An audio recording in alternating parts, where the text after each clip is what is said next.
In our last session, we have done with the motivation part of managerial competencies. Now, today's topic is team effectiveness. What is team effectiveness? Team effectiveness is an attempt to build a group effort for improving the efficiency and effectiveness of a group as a whole. The group is formed in such a way which tries to increase productivity, quality, innovation, and also to diagnose and solve its own problem. See, when one organization is functioning, the activities of the organization are segregated into various groups.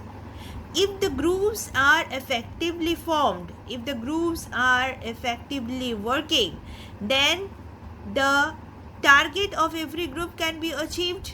And if the target of every group means if the objective of every group can be achieved, then the whole organizational objective can be achieved within the stipulated time.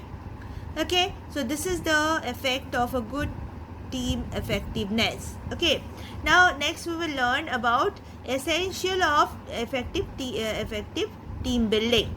The following are the essential of an effective team building. First one is what? Mutual trust and confidence. See, whenever we are working in a group, many people are working together. So it is must that there should be mutual trust and confidence amongst the members of that particular group, because it is taking a long time to build trustworthiness. Okay, so trustworthiness, transparency, and willingness of the member to accomplish job are the main factor for mutual trust and confidence. Understood? Next comes what? Mutual interest. Okay, that means all the members should work for a same target. Okay, every member of the team must have mutual interest to give their best effort for a common purpose. Okay, there may be diversity of viewpoints. Okay, because people are thinking in different way, all the people have their own viewpoint. Okay, so there may be diversity of viewpoint, but there should be a collective decision making. Okay, within the group. Next one is realistic approach. The goal determined by a group for the accomplishment of overall goal of an organization must be realistic one. Goal should not be such which may not be attainable or which is not a realistic one. Okay, next one is key result area. Key result area means giving emphasis on output rather than giving emphasis on inputs.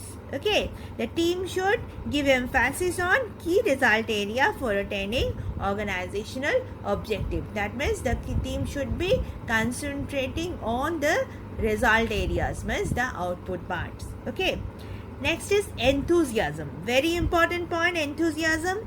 Every member of the group must have high moral and enthusiasm to give their best effort to attain group goal. Team spirit is made through encouragement of the group activities and group working condition. Okay, so enthusiasm, a very important part is what? A team spirit. Okay, and another one is a good working condition. Okay, so it will be working as a key part for improving the enthusiasm of the employee. Support of the top level management for getting encouragement, enthusiasm, and spirit for the fulfillment of group goals. Then there should be constant support and help from top level management to the group members. Next one is team achievement. Whenever success comes from a group working for a common goal, common purpose, that must be recognized and rewarded by the top level management. Okay, and this result in the effectiveness of the group effort, and group, that means the group member will try to improve more on their working part. Okay, so this team achievement or rewarding the team is very essential here. Okay, next comes what? Next is the process of building or the steps of an effective team building. Okay, that we will learn now. An effective team building is a very important criteria for the success of business organization. Now these are the steps of building an effective team. First one is selection. Selection means selecting the team members. Okay. Selection of members of an effective team is made after considering many factors such as qualification of the members, experience, skill, expertise, technical knowledge, seniority, and most importantly, the expertise for problem solving, means how problem solving attitude they have. Okay. So based on this, selection of team members are done for a particular team. Next comes grooming. Grooming is what? Grooming means enhancing or brushing up the personality of the team members. Okay.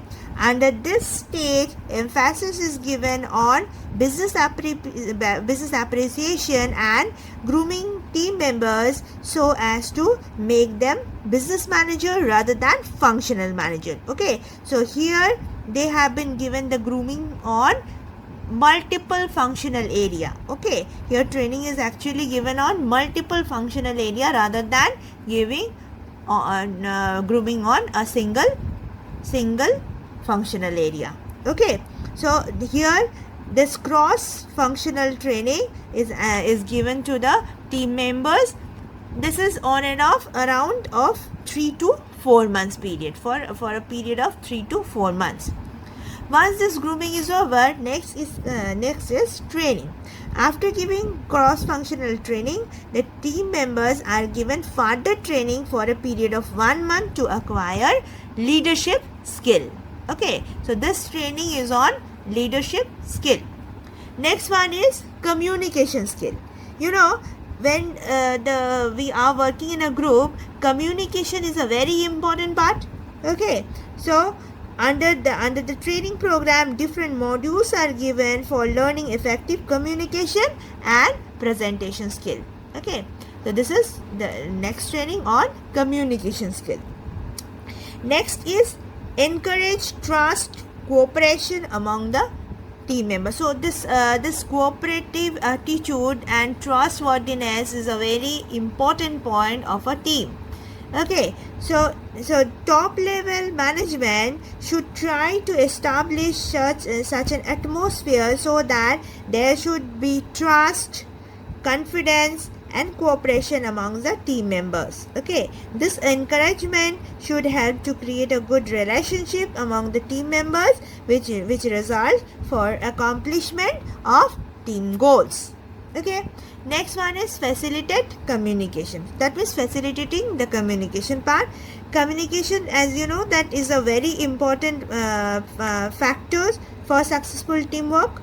Okay, so facilitating communication does not only means holding meeting all the time. Okay, instead it means setting an example by remaining open to suggestion and concerns, by asking question and offering help, and it avoid confusion in making communication. Okay, so communication doesn't mean only holding meeting. Okay, it means asking for suggestion, asking for opinions, okay, and helping them and to avoid confusion amongst the group members. Next come share every member's suggestion. Okay, every members of a team must have right to give their opinion, ideas, suggestion to accomplish the jobs, and also to share valuable information with the other members. And next one is what? Next one is appraisal and monitoring. Appraisal and monitoring of work is constantly required, okay, for measuring their success, the challenges they have faced, and challenges they may face in near future. Okay, so for this purpose, evaluation of the program had to be made and necessary action had to be taken if required. Okay, so these are the processes, or you can say step of effective team building.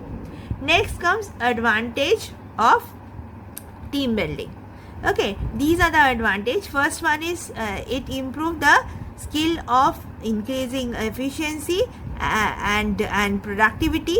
Moreover, it is a joint effort through which employees of the organization can decide how to solve particular problem. Okay, so this is a team building is that means main advantage is what they can discuss among themselves and come to a consensus. Okay, and they can solve a particular problem in different way through their joint effort. Okay, next one is what? Next one is interpersonal relationship can be increased with the help of group effort.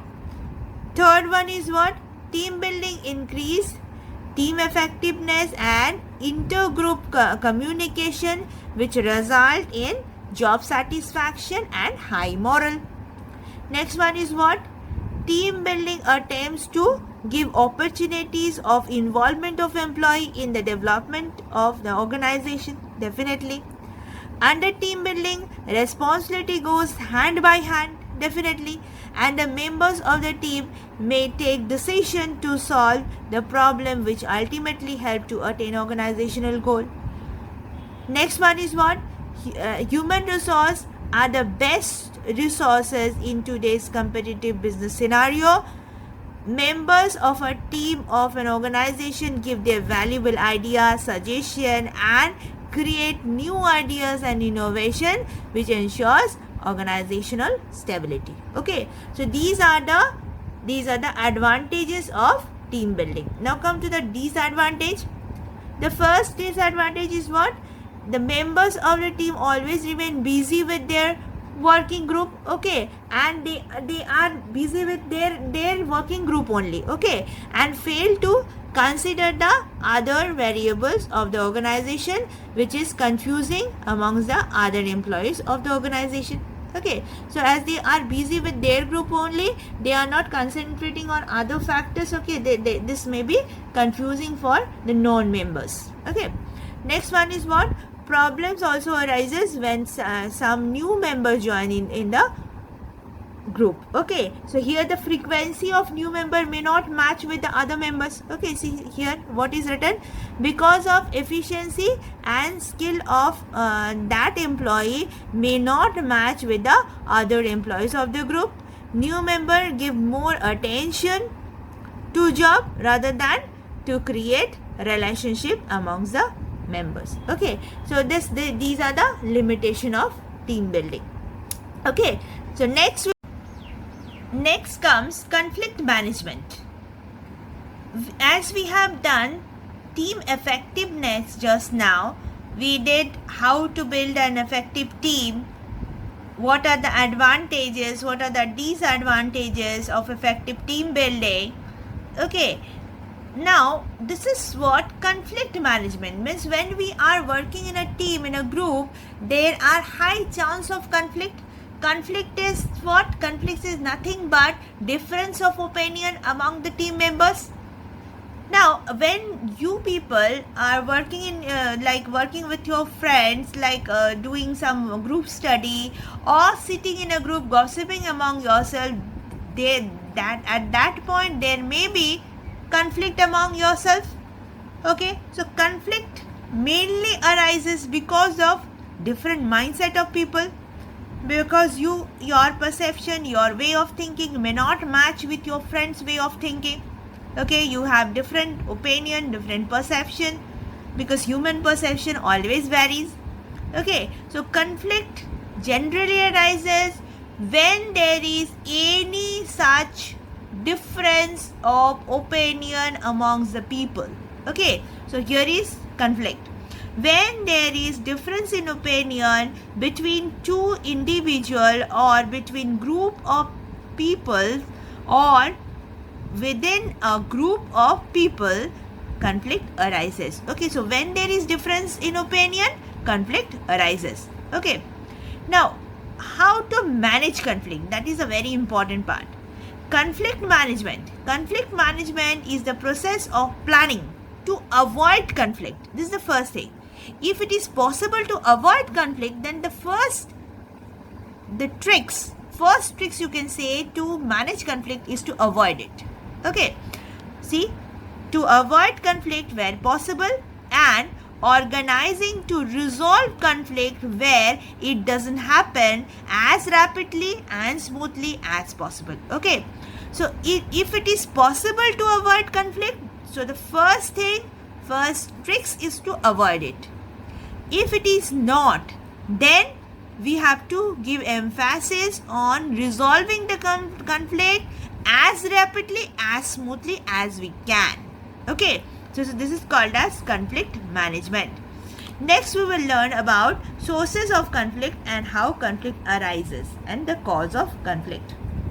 See, conflict may arise from a variety of sources. Like these are the sources. First one is differences in opinion. Conflict may arise due to differences in opinion between two persons or between the groups. Next, goals. Conflict may arise as a result of conflicting goals or priorities between two members and group of peoples. Okay, because I may have a different goals. Okay, I may prioritize say I am prioritizing study. It may happen my friend is prioritizing that means playing games. Okay, so as the priorities of people are varying, so that and then the conflict may arises because of that. Okay, because we have different set of goals. Okay, so this is again goals. Next is inadequate resources. Conflict may arises due to inadequate resources to achieve the goals. Okay, see, it may happen that goals are we want to achieve our goals, but our resources are so limited that we cannot able to achieve our goal, okay, within the stipulated time. So this is called as inadequate resources. Next one is personality problem. Okay, conflict may arises due to different human perception. Okay, way of thinking. As I said, you may have different perception, way of thinking between two people or between a group. Okay, then next one is different style. There may be conflict because of different thinking style or communication style as compared to other. Okay, definitely sometimes it happening that we are not liking the way of talking of our friend. Okay, that is the communication style. We may not like the communication style of our friend. Okay, so and conflict may arise. We are saying that this is not the way of talking. You cannot talk like this with me. Okay, so see, this is why, because that person may not saying you something wrong, but conflict is arising because you are not liking the way of talking your friends is doing with you. Okay, this is called as the communication style your friend is using. Okay, so conflict may arises because of that different style of people, different like communication style, it may be thinking style, okay, etc. So these are the sources or the causes of conflict. Okay, next we will learn about the conflict management style. Okay, see, there are 5 conflict management style according to Thomas K.W. and R.H. Killman. Okay, so this is called as the Thomas and Killman theory. Okay, so see here we are mainly giving emphasis on 5 things, that is competing, collaborating, compromising, avoiding and accommodating. Okay, this is importance of achieving goals. So if we are considering this aspect, importance of achieving goal, this competing here, the importance of achieving goal is high. In case of collaborating, it is also a bit high. But here in case of avoiding, this importance of achieving goal is low. Okay, and in case of accommodating as well, and here in case of compromise it is in between.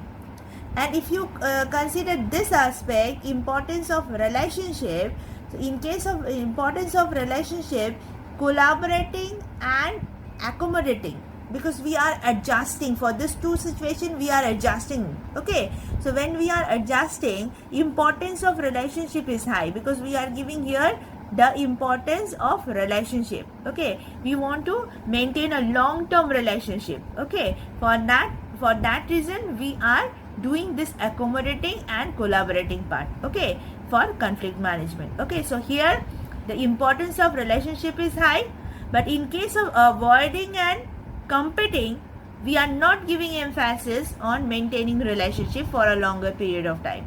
So here the importance of relationship maintaining is low in case of avoiding and this competing, and in case of compromising, again it is coming in between. Okay, so this is called as what? This is called as Thomas and Kilman theory of conflict management. Now let us elaborate it in a bit see, this is what first point is accommodating. Okay, in accommodating there is an element of self-sacrifice to satisfy the other person. Okay, see here we are sacrificing our own thing. Okay, means our own viewpoint and to satisfy the other person, and that means we are accepting what other person are saying us. Okay, so this is accommodating, means we are accommodating ourselves with the present situation. Okay, this approach is effective when the other party is the expert, okay, and has a better solution. If the other party is having a better solution, then only we can go for accommodating ourselves with that party. That means with that second party. Okay, so it can also be effective for preserving future relationship with the other party. Okay, we are, as I said, we are going for accommodating because we are giving emphasis on relationship. Okay, so here see, it is also effective for preserving future relationship with the other party. Okay, so for that reason accommodating is a very effective style of conflict management. Next comes what? Avoiding. This is when you simply avoid the issue. Okay, those who avoid conflict tends to unassertive and uncooperative, while diplomatically just sidestepping an issue or simply withdrawing from an threatening situation. Avoiding means what? Simply discarding, like doing the sidetracking of the issue. Okay, that means I am not at all concerned with the matter of discussion. I'm not at all concerned, or I'm not at all bothered. That is called as avoiding an issue. Okay, we are not at all concerned or bothered with a particular issue. It's called as the task of avoiding. Okay, so we are here doing what? We are unassertive and we are uncooperative, and we are just sidestepping the issue and simply withdrawing ourselves from that threatening situation. Okay, so it can also be effective when the issue would be very costly, related to is very costly. It is also very effective when the atmosphere is emotionally charged. Okay, and you need to create some space. Okay, so if it is a very emotional situation, then it is better to avoid that. Okay, so in case of emotional situation, it is better to follow this style of conflict management, that is avoiding. Okay, and you need to create some space. In general, avoiding is not a very good for long-term strategy. So avoiding is not very good when we are taking long-term strategies. Okay, next one is collaborating. Collaborating, a combination of being assertive and cooperative. Those who collaborate attempt to work with others to identify a solution that fully satisfies everyone concerned. So in case of collaborating, we are giving emphasis to our own viewpoint and we are giving equal emphasis to other party's viewpoint, and we are ultimately coming to a decision or consensus which can give satisfaction to both the party. Okay, So in case of collaborating, we are actually giving importance to relationships. See, in this style, which is opposite to avoiding, both sides can get what they want and negative feelings are minimized. As we are getting satisfaction, both the parties are getting satisfaction, negative feelings are here minimized. Collaborating works best when the long-term relationship and outcome are important. Okay, see here, in case of collaborating, we are giving importance to relationship. See, in case of collaborating and accommodating, we are giving importance to relationship. This is high. Okay, so when the importance that means collaborating works best when the long term relationship and outcomes are important. Okay, suppose we are planning to integrate two departments into one, okay, in an organization, and when we are planning to do so, we want the best of those two departments in the newly formed department. Okay, that means we are taking all the best of those two departments and we are collaborating it and making a new department which can give satisfaction. Okay, next is competing. In competing, people act in a very assertive way to achieve own goal without seeking to cooperate with the other party, and it may be at the expense of the other party. Okay, in case of competing, we are in competition, means we are not helping others and also we are not seeking help from others. Here, in case of competing, we are not giving importance to the relationship at all. See, this style works when you don't care about the relationship but the outcome is important. See here, in case of competing, importance of achieving goal is high but importance of relationship is low. Okay, this is low. So we can say that this style works when you don't care about the relationship but the outcome is important, such as when competing with another party for a new client. It may happen we are competing in the market with our rivals for a new client. Okay, but this competing style inside the organization is very harmful because it doesn't build relationship. Okay, so within the organization, this competing style is not at all good. Next comes compromising. Compromising means loss scenario. Means we are losing some part of our side, okay, and some part of the other party's side. Okay, this is loss scenario. Okay, this is the loss scenario where neither party really achieve what they want. Okay, it is to arrive at mutual acceptable solution that partially satisfy both the parties in the conflict, okay, while maintaining some assertiveness and cooperativeness. It may be appropriate for the scenario where you need a temporary solution. So when we need a temporary solution, we can compromise. Okay, we can forgive some portion of our side, okay, and some portion of the other party side. Okay, this is called loss situation, where when we are mutually accepting a solution which can give us partial satisfaction. Okay, so this is appropriate for the scenario where you need a temporary solution and where both sides have equal important goal. Okay, another thing is what this compromising solution we are adopting when both sides have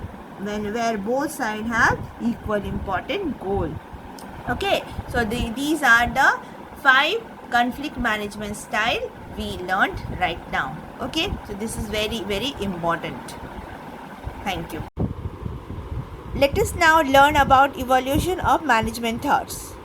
Different management experts, they have done their research on management and given their study as the theories or the thoughts of management, that is management thoughts.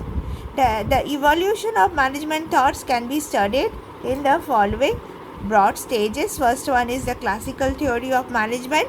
Okay, this is called as classical approach. It includes the following 3 stages. One is bureaucracy, second one is scientific management, third one is administrative management. Next one is neoclassical theory of management. It includes the following 2 stems, that is human relation approach and behavioral science approach. And third one is the modern theory of management. It includes the following 3 stems of thoughts, that is quantitative approach to management, that is called as operation research. Second one is systems approach to management and contingency approach to management. Okay, now let us now start with the most important theory of management given by Henry Fayol. Henry Fayol born in 1841 and died in 1925. He published his 14 principles in the book Administration Industrial et General. This Fayol's 14 principle was one of the earliest theories of management to be created and remains one of the most comprehensive. Okay, and he is considered to be amongst the most influential contributor to management. This 14 principles till now we are using in every organization. Okay, that's why these principles are called as all pervasive. Okay, and he is considered to be most influential contributor to management. So 14 principles of management are listed below. First one is division of work. He said that work should be divided amongst the employee on the basis of their specialization. Okay, when employees are specialized, output can be increased because they become increasingly skilled and efficient. So this means grouping of people should be done according to their specialization. Next one is authority. Manager must have the authority to give order, but they must also keep in mind that authority comes with responsibility. Next is discipline. Employees of the organization need to respect and abide by the discipline, rules, regulations of the organization. Okay, without discipline, result cannot be achieved. Next one is unity of command. This is very important one.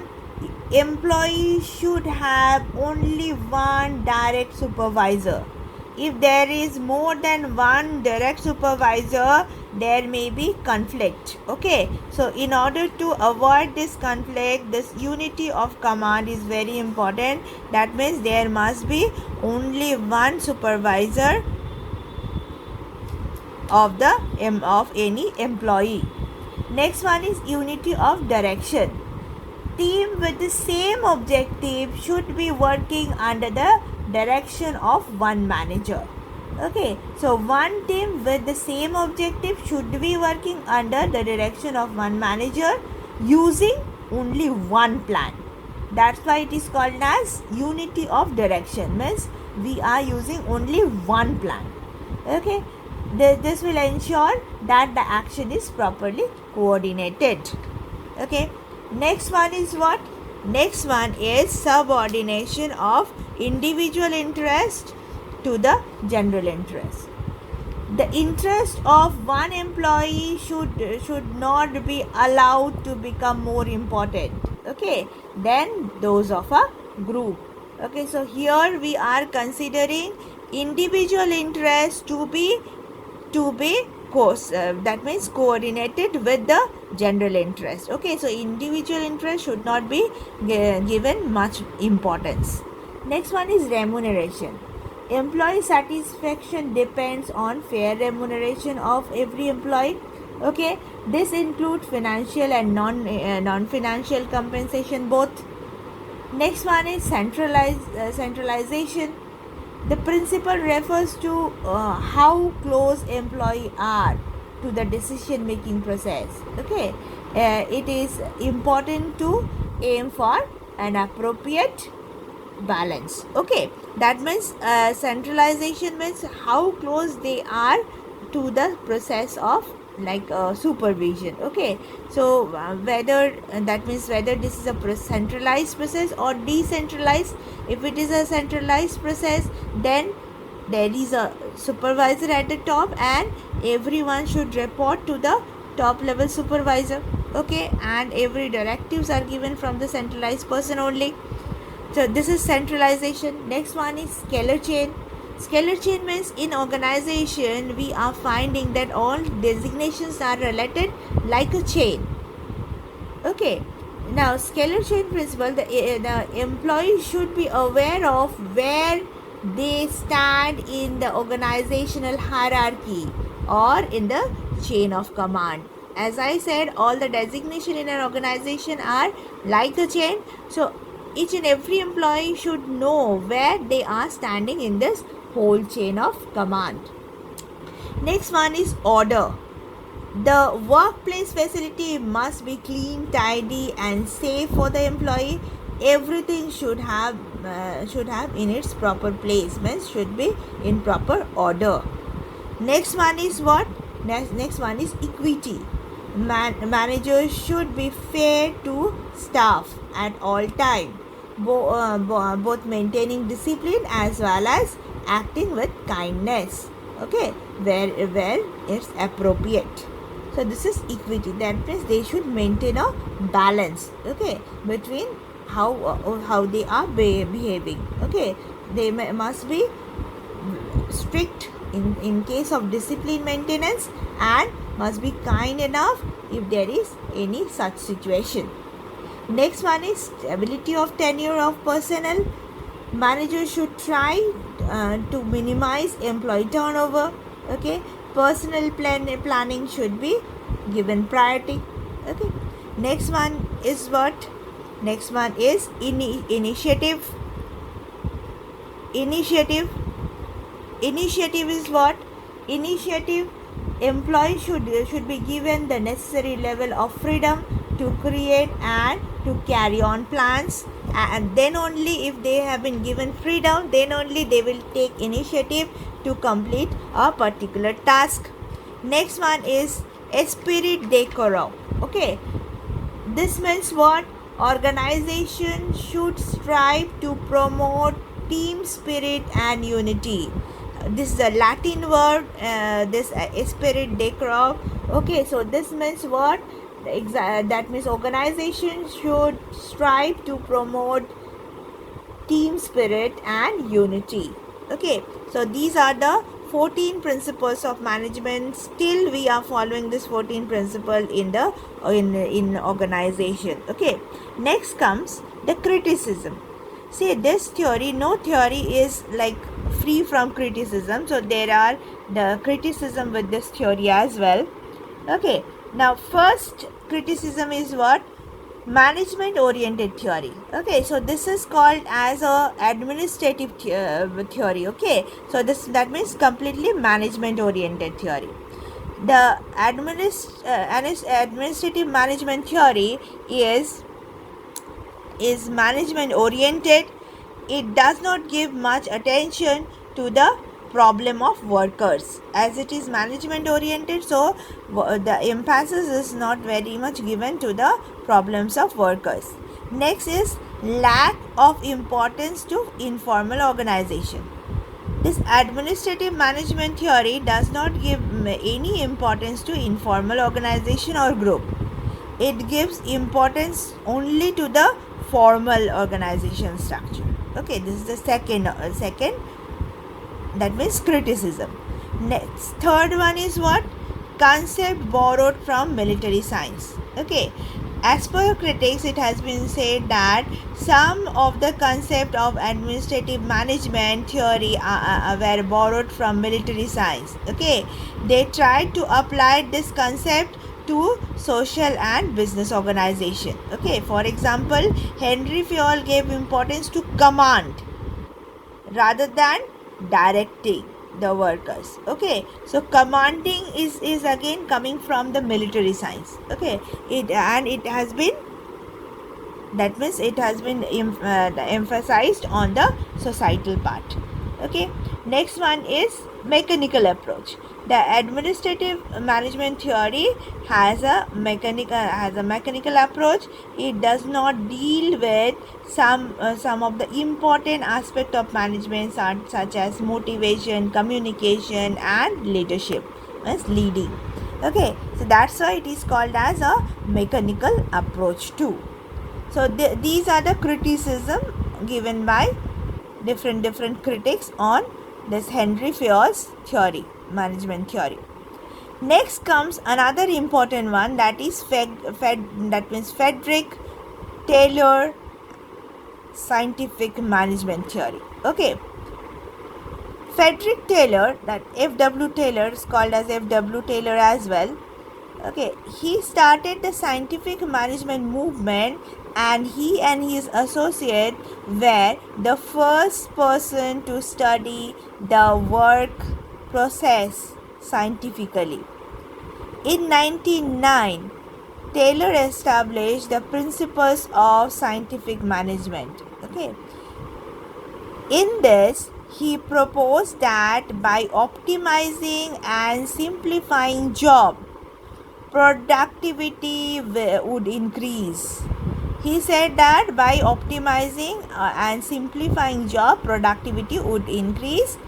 He also advanced the idea that workers and managers needed to cooperate with each other. Definitely. Taylor believed that all workers are motivated by money. So he promoted the idea of a fair day pay for a fair day work. Okay, so Taylor developed 5 principles of scientific management, and these principles are also known as Taylorism. Okay, so now let us study about the 5 principles given by Taylor. So Taylor here giving emphasis on more, that means more on workers rather than on managerial part. Okay, and he introduced one very important thing, that is a fair day pay for a fair day work. Now let us study about the 5 principles given by F.W. Taylor. First one is replacing thumb rule with science. Taylor has emphasized that organized knowledge should be applied, which will replace rule of thumb. Rule of thumb means the old rules, so that the best method for performing each task could be determined. Okay, so he is he has given his thought as the old rules must be replaced with scientific rules. Okay, and if scientific rules are applied in the work field, optimum output can be possible. Next one is harmony in the group action. Taylor has emphasized that a team should be made to obtain harmony in the group action rather than disagreement. That means if there is any disagreement in the group, that to be rectified immediately, and there should be proper coordination among the group members so that they can achieve their common goal. That is called as harmony in the group action. Next one is coordination.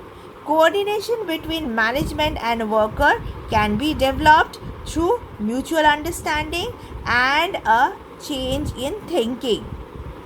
Okay, so there should be a proper coordination between the management and the workers.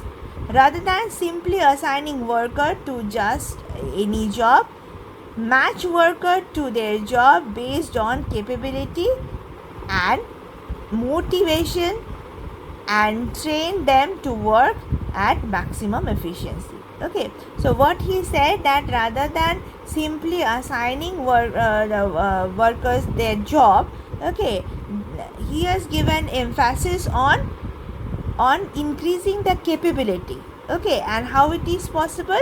Because again, assigning the work to the workers in a manner so that their capability may be utilized and they are motivated, and they should be given proper training so that they can give their maximum output by increasing the efficiency.